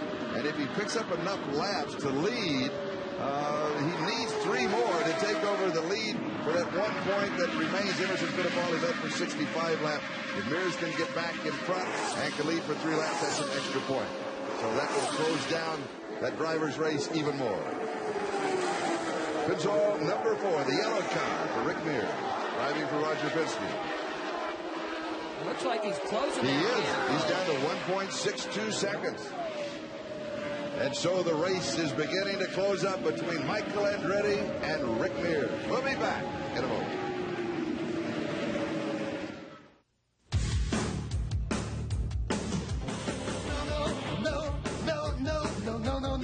For almost 30 years, we've been delivering to you in 30 minutes or less, guaranteed.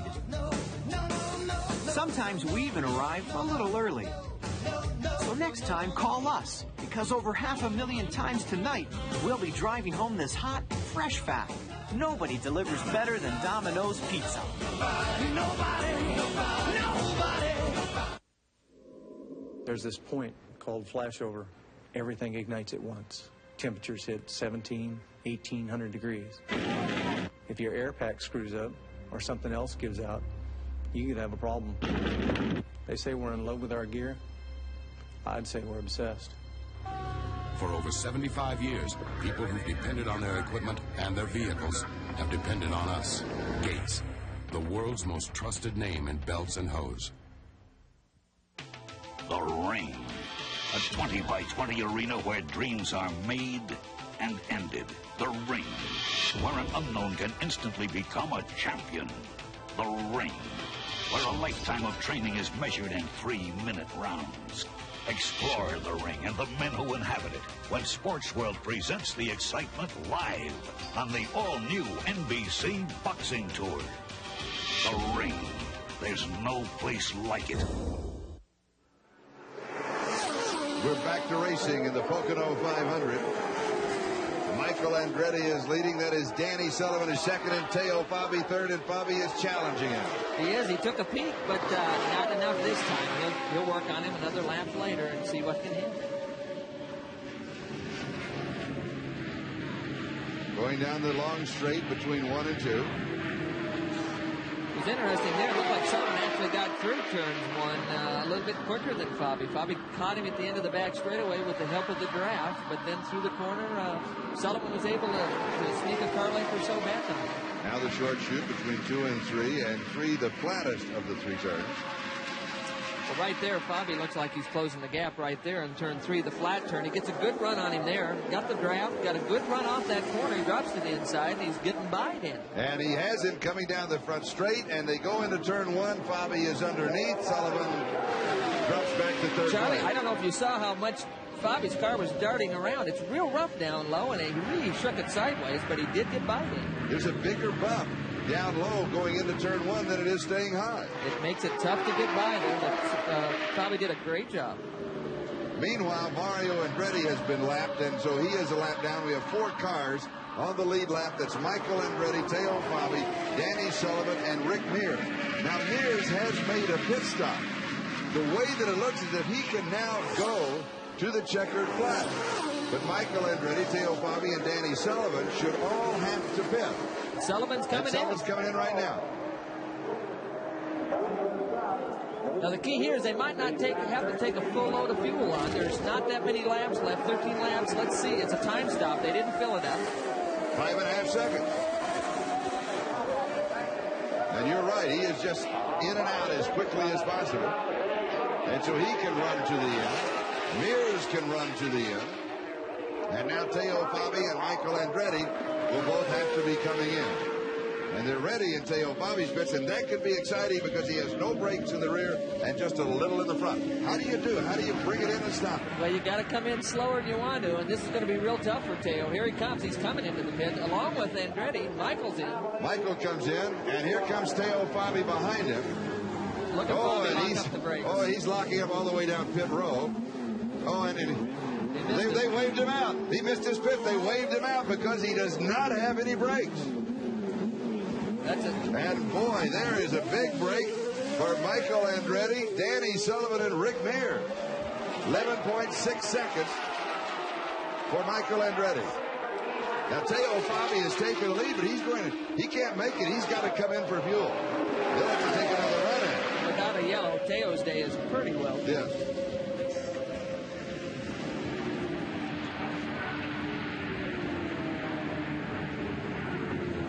Right behind Michael Andretti is Rick Mears. Well, that's the race for the lead, basically, after the pit stops are over with. Mears is already stopped. Mears can go to the end. Michael can go to the end. Now it's a question of who's got the best set of timers on. Keep that balance.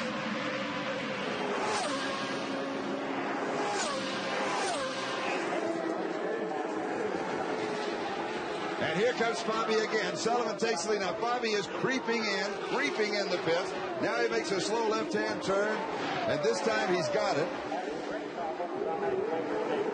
But I think he's running for fourth. Yeah, he's not happy with about getting it on the second try. He needed to get it the first try, and it's a tough day for Tatum. But when you don't have brakes, it's as good as you can do. Yeah. Just under 13 seconds on this stop on the second pass. The stop was real good, but getting in and out of the pits took him a lot longer than the top 2 or 3 guys, and that's what hurt him. And Teo Fabi coming out.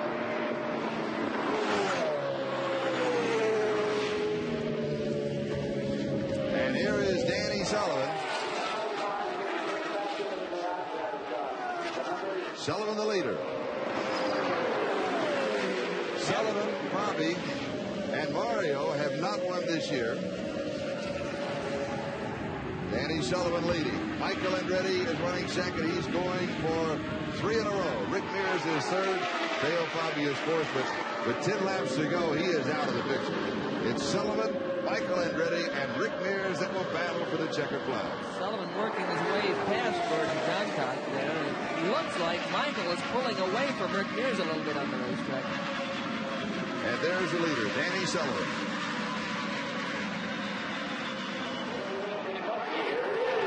And Sullivan comes by the start-finish line. And then Mears has moved into second place. He has. Sullivan, Mears, and Michael Andretti. Michael got trapped in slower traffic entering turn 3, and it really gave Rick a shot to get by.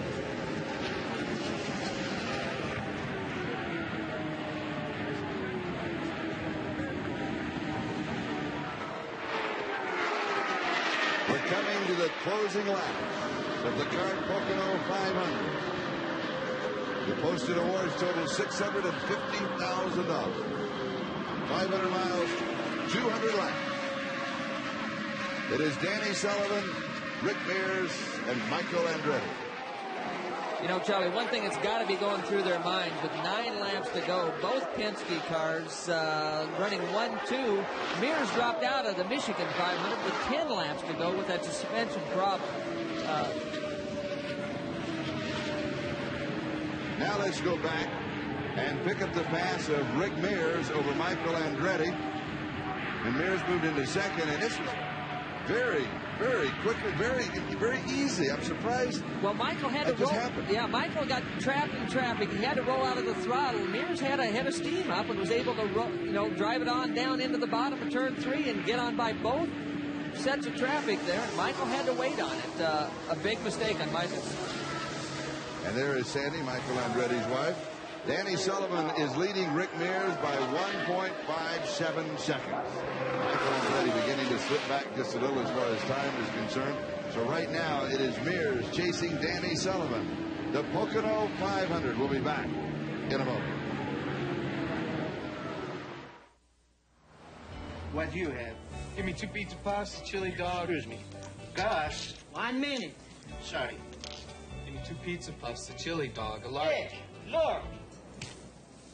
Gus, I told you, to be hot dog kings, we need lots of Bud Light. Not Bull Black? If you want the one light that outshines them all, ask for Bud Light. Now what do you think? It's beautiful. Because everything else is just a light. Hey, what about my pizza puffs?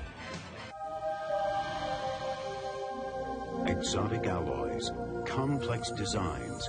Today's automobile engines are minor miracles of efficiency and power, but at a price. They generate more of the damaging filth called sludge. Today, what's required is a motor oil scientifically formulated to virtually eliminate sludge. There is one, Haviland Superior Grade.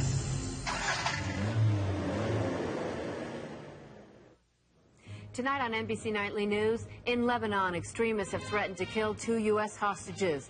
50,000 in Colombia mourn an assassinated presidential candidate as the government holds 4,000 drug suspects. And happy birthday, Malcolm. We'll report on the big Forbes party in Morocco. Those stories and more tonight. We are back to the Pocono 500. Emerson Fittipaldi is now out of the race. He will not pick up, well, he could still pick up 1 point for leading total laps. He has led for 65. Rick Mears has led, last report we had, for 63. So that 1 point is still a possibility for Emerson Fittipaldi. We're not sure. We just saw Rick passing slower traffic, lose the front end of the car and veer high in turn 1. Lost some ground on Danny in his chase for that #1 spot. Now Mears is less than a second behind Danny Sullivan, 0.68. So he has closed on himself. Michael Andretti is 5.23 back. And so right now, as we're beginning to count down the last half a dozen laps, is that it has become a two-car race. Danny Sullivan and Rick Mears. And Roger Penske has to be the man with the biggest smile on his face at the Pocono 500. Well, I don't know if it's a smile now. He's not sure whether to let them go at each other the last few laps and really race with each other, or if there's some kind of planned strategy on the finish of this thing. 500 miles at this point, don't you just let them go? Well, I don't know. You got the points championship that we talked about. Sullivan's missed some races. He's down in points. Mears is right there in that point championship chase.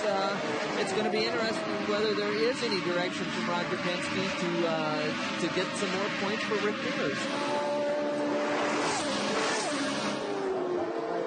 Danny Sullivan and Rick Mears. The margin now 1.76 seconds. And the pit of Danny Sullivan. Be interesting to know from the pit area if there is going to be any kind of directions given by the head of that Penske team. Sullivan's margin, 1.57 seconds 4 laps ago. That it dropped down to less than a second. Now he's built it back up to 1.76. The last time the Penske cars finished 1-2 here at Pocono was 1982. Mears was the winner, and Kevin Cogan finished second. Pancho Carter coming in with smoke out the back. You could see him throwing the belts off. It's tough to run 480 miles and then go out with a few laps. It looks like there's some heat inside that car. He needs out of that car in a hurry. And that's what he's trying to do, of course, is get out of the car in a quick hurry. And the precautions being taken by his pit crew. 3 laps to go. It is Sullivan and Mears. And Michael Andretti running third now has slipped back 7.47 seconds. So he is totally out of it unless something breaks on either Danny Sullivan's car or Rick Mears' car. Danny's running strong. Rick hasn't been able to close the gap very much. He's just sort of creeping on him. And what an amazing comeback for this driver, Danny Sullivan. Broken arm, then he came back and driving into the camp. Had to hurt. Had to be under a lot of pain. Then you have the doubts. Will it happen? Can you come back? First race, as Sally Larbick pointed out to us early in the telecast, that he has gone without the cast. And apparently, that was just the added weight that held him back. As soon as the cast is gone, he is back chasing glory. Well, he's done a great job. Didn't qualify that well. Under a lot of pressure with this team. And I don't think he signed his contract for 1990 as well, so this should give him some negotiating power if we can bring this one home. You've spoken like a true driver when you say that.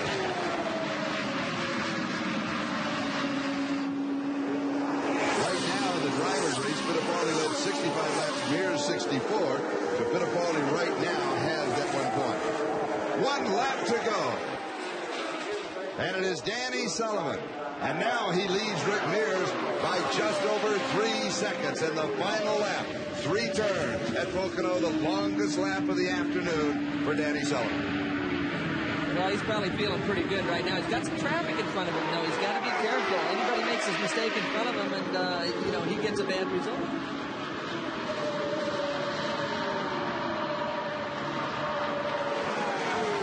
Danny Sullivan. Penske will win it either way. And you'll have the double dip. It looks as if he's going to pick out first and second. There it is. And there it is, a checkered flag. And Rick Mears comes in second. That is the 12th career IndyCar victory for Danny Sullivan. Michael Andretti finishes third. And Teo Fabi comes in fourth. And the celebration has already begun in the pit of Danny Sullivan. And here is Mario Andretti, and he will end up fifth at the Pocono 500. So the Andretti boys, father and son, Michael third, and Mario fifth. The Pocono 500, and Danny Sullivan caps it with his comeback.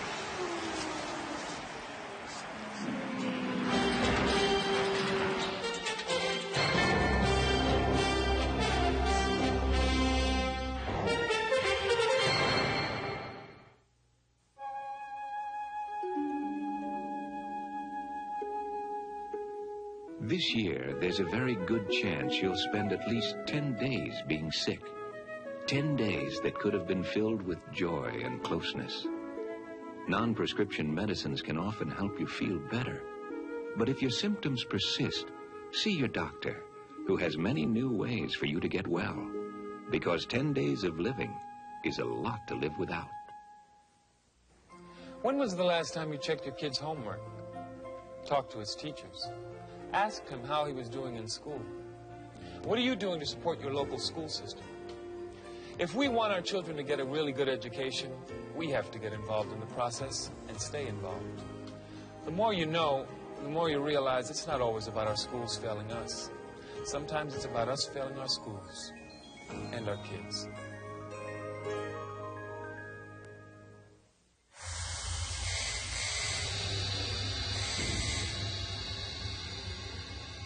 People in the National Guard and Reserve make up over 40% of our nation's combat-ready forces. It's a job that requires them to face some very big challenges. So please, don't make their biggest challenge asking you for time off to do their training. Mr. Aldridge, you, got a minute? Be a hero. Give your employees the freedom to protect ours.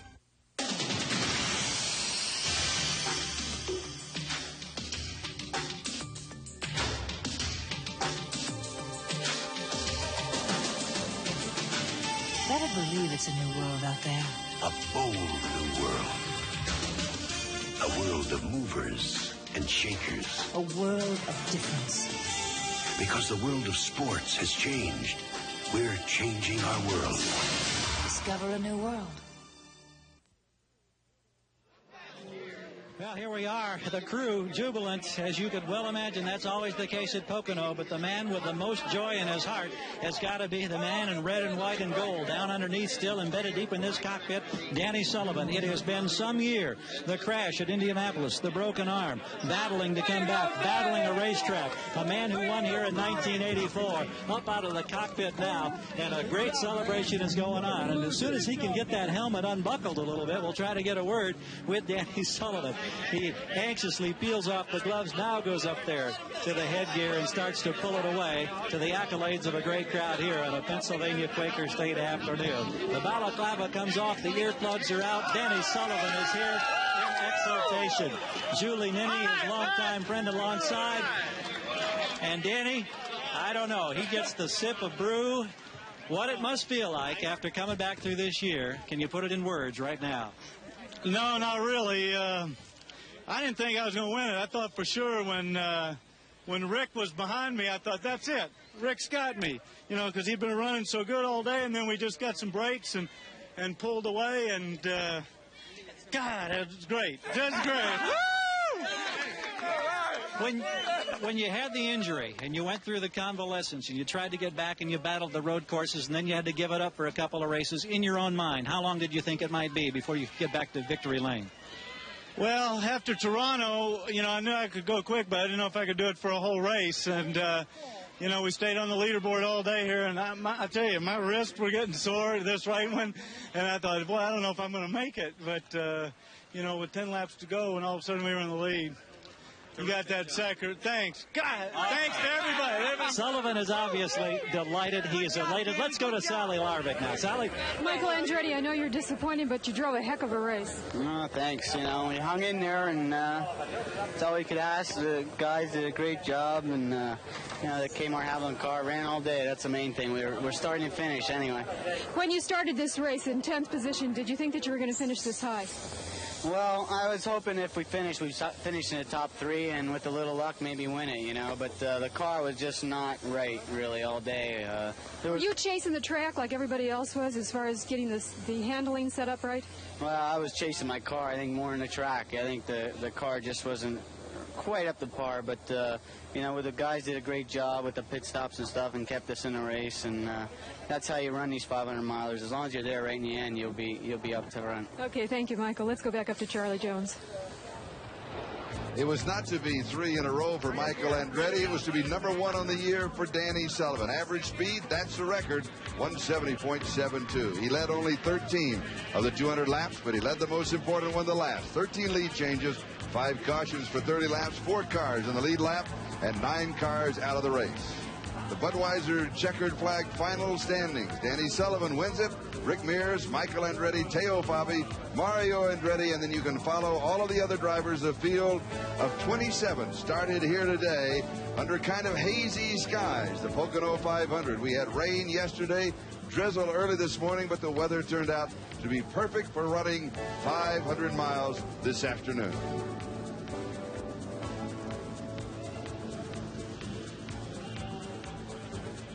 In the PPG IndyCar World Series point standings, Emerson Fittipaldi still leads, but Rick Mears and Michael Andretti are now well within striking distance. And by the way, a special hello to Phil Kruger, badly injured in the Michigan 500, now in good condition. He's awake and alert. He's resumed a normal diet, and he's clearly on the road to recovery, and that is good news.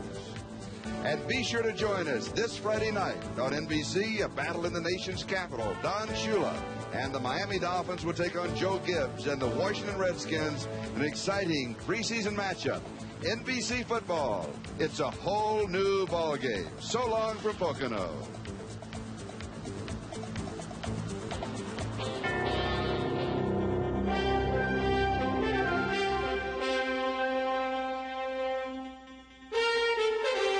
This has been NBC's Sports World, and today it was brought to you by Valvoline Motor Oil. People who know use Valvoline. By Gates, the world's most trusted name in belts and hose. By Bud Light, everything else is just a light. And by Domino's Pizza, hot, fresh, delicious pizza. Domino's Pizza, nobody delivers better.